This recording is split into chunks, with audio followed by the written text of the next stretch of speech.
Ladies and gentlemen, hey, hi, how you doing? Welcome back to the channel. Thank you so much for stopping by. Season 2 obviously changed up a bit, specifically in the rifle category with some buffs and nerfs to some of the more used weapons. There's two in particular that I wanted to have a conversation around today as we break down what is essentially the fastest TTK rifle after the Season 2 update, because we do have some changes here that are particularly interesting. I wanted to break down some of the stats for you guys, but first up, I wanted to start on the official patch notes for the Season 2 update with some of the weapon tuning, because what we're seeing here actually really is not translated into what's going on in the actual meta when we have these stats before us. So initially here, I want to focus on the M13 and the 7.62. These other rifle changes really aren't, all that relevant, but the M13, they say they increase the damage at mid-range and increase the upper torso damage. So in theory, this should be better in the mid-range than it was in Season 1. Also, if you land any chest shots, it should be better than it was in Season 1. However, overall, the M13, as True Game Data has actually talked about, is not totally better than its Season 1 counterpart. It's actually changed in various ways. So these patch notes, not all that accurate. Also, the Kastov 7.62, they ended up nerfing the damage and then also the damage range for long range, basically here, as it says, obviously. And so you might say, okay, M13 probably going to be way better than before, 7.62 probably going to be way worse than before.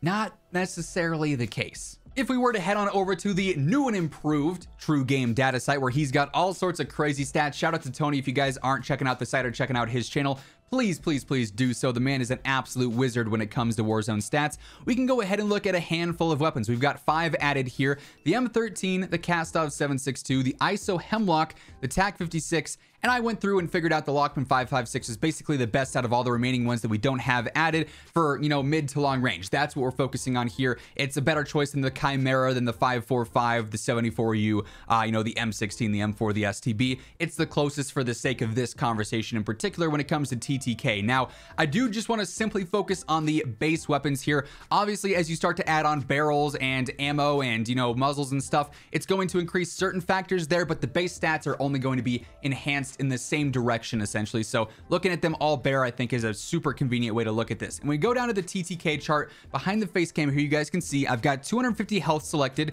100 would obviously be multiplayer and things are very different.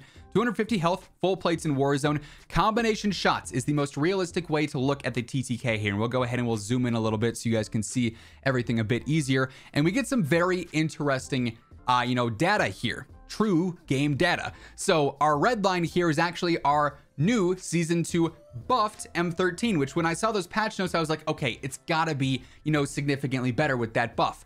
But in fact, if I were to throw on, actually and quickly replace the Lockman 5.56 here, if I were to drop that off and throw on the M13 from Season 1, you would see that the M13 Season 1, the yellow line, is actually better than our red line, the Season 2 M13. So that buff was not accurate. It didn't make it better, which is very strange. Anyways, we'll go back on and add on the Lockman 5.56 for the sake of this conversation. So the M13 actually over range, all right, it's still going to be really good because it's so easy to use, and I think it's one of the better rifles in the game regardless, but its TTK, when you're landing 100% shots, is not as good as you might think despite the buff. It's good in the mid-range and whatnot, but over range, it's not crazy good.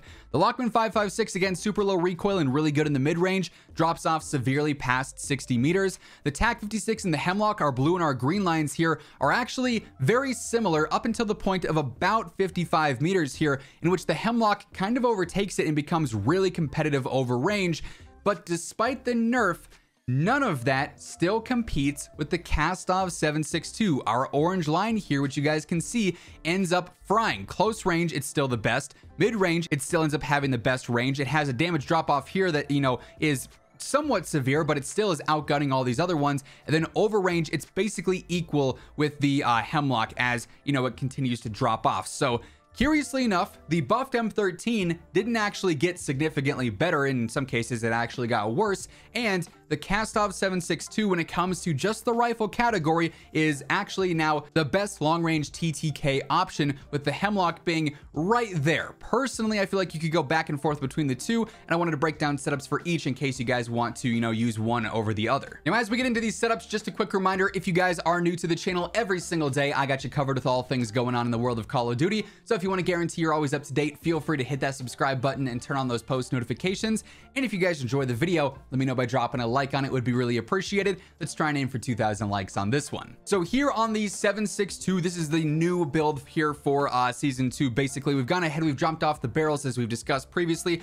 Not super necessary in a lot of cases. I go for the AMOP V4, still my go-to optic in most scenarios, honestly. Furthest eye position and the faster ADS on the tune there. I do use the Demo X2 rear grip. This is for better control. I just want to keep it consistent over range. And especially when you're comparing it to the Hemlock, which is so easy to use, it's important to, you know, try and land as many shots as you can, because that's going to be the difference maker potentially in a fight where if one player has a Hemlock and one has a 7.62, who's going to be more accurate? The Hemlock's easier to use. You might pick that one, so we want to focus on control a lot here. Better stability and steadiness on the tunes there. 40 round mag, basic extended mag, not doing anything too crazy, but necessary for the squad fights.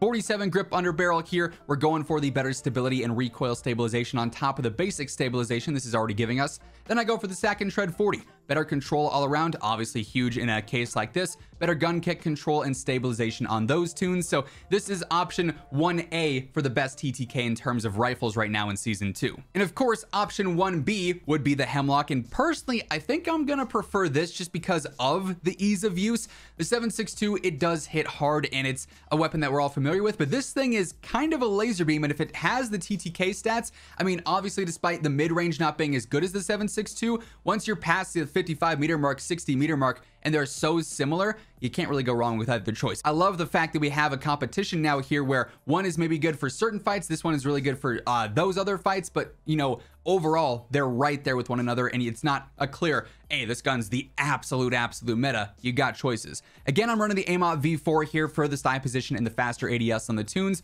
45 round mag in this case. The fire rate here is a little bit slower, and having that extended mag is nice. I go for high velocity here over a rear grip just because it's so easy to use, and getting that extra velo and slightly better range here is actually pretty clutch in my opinion. High velocity is going to just make things feel more consistent when the servers have such bad hit reg in general. Edge 47 under barrel, yet again, basically the same tunes here, better stability and better recoil stabilization once more. Then I also go for the Sack and Tread 40 here as well for the better control, and we really maximize that too. Again, because this thing is so easy to use, anyone of any skill level is going to be able to pick this gun up in particular and just thrive with it. The 7.62 might take a bit more getting used to because it's got you know, more difficult control and more noticeable control, but in the end game here, the TTKs on these are going to be so similar that you can't go wrong with either choice. You got 1A, you got 1B, and right now those are the best TTK rifles for Warzone here in season 2. And that's going to wrap things up. If you guys enjoyed the video, let me know by dropping a like on it. And if you're new here, feel free to hit that subscribe button, turn on those post notifications. That way you can always guarantee you're up to date with everything going on in the world of COD. But once again, thank you so much for tuning in. And until next time, take it easy, have an awesome rest of your day, and I'll catch you guys later. Peace out.